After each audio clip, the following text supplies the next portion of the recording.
Bonjour et bienvenue sur Sping. Je vais vous montrer comment utiliser l'application pour créer votre emploi du temps et étudier en utilisant la méthode des répétitions espacées. Si vous ne connaissez pas la méthode des répétitions espacées, c'est très simple.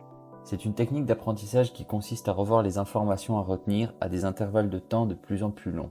L'idée est d'espacer les intervalles entre les révisions pour réviser avant d'oublier. Et bien sûr, il faut revoir les informations plusieurs fois. C'est la solution pour renforcer la rétention en mémoire avec un effort minimal. Passons maintenant à Sping. Tout d'abord, on veut indiquer à Sping combien de temps on peut allouer chaque jour. On va donc dans le menu Réglages. Disons qu'on peut allouer 3 heures de travail par jour. Maintenant, on veut ajouter quelques jours de repos. On retourne dans le menu Nouveau, puis on ajoute des jours de repos.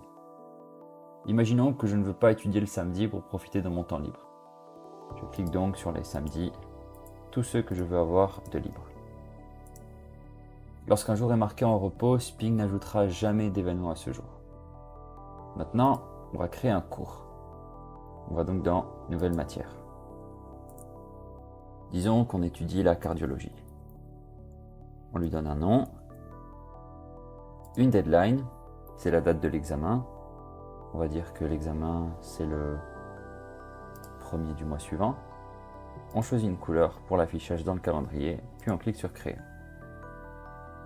C'est bon, c'est le moment de s'intéresser aux modes.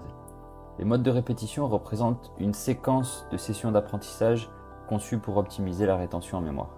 On peut voir les modes ici. Vous avez un mode par défaut qu'on a créé pour vous, mais vous pouvez créer le vôtre en fonction de vos préférences et de vos habitudes de révision.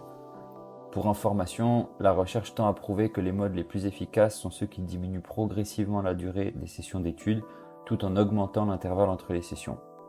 Ici, on peut voir qu'on a 3 répétitions pour ce mode. La première de 1h30, la deuxième d'1 heure et la troisième de 30 minutes, avec 3 jours d'écart, puis 5 jours d'écart. Maintenant, on est prêt à créer des sessions d'apprentissage. On va dire qu'on a un cours de cardiologie sur le cycle cardiaque. Donc on va dans Nouveau, Session de travail. On choisit cardiologie comme matière. On va dire cycle cardiaque. La date de la première session, ce sera par exemple lundi. Et on choisit le mode, on n'en a qu'un ici. Puis on lance l'IA. Là, Sping traite les informations et ajoute des événements à votre emploi du temps en fonction des contraintes qu'on lui a données. On peut voir le résultat ici, dans le planning. On voit donc que les sessions commencent lundi avec cycle cardiaque. On a bien 1, 2, 3 jours, puis le deuxième, et ensuite 5 jours et la troisième session. Une fois qu'on a nos événements sur le calendrier, on peut déplacer un événement pour décaler une session de révision par exemple. Si celle-là, je veux la faire plutôt lundi, je la déplace et elle se met à lundi. Et puis on peut aussi modifier un événement pour le marquer comme terminé par exemple. Si je clique dessus et que je coche terminé, on voit que l'événement est terminé.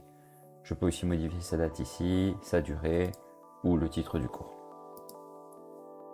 Et on peut aussi voir notre progression dans le menu cours et voir ce qu'il reste à faire avant la date limite. Donc si on va dans matière, on a ici nos matières, nos cours.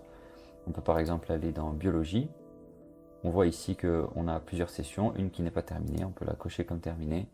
Et cette matière est finie. On voit aussi le nombre de jours qui restent avant la deadline par exemple.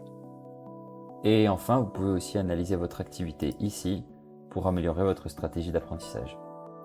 Voilà, avec Sping, vous avez tous les outils nécessaires pour créer un planning de révision personnalisé avec la méthode des répétitions espacées.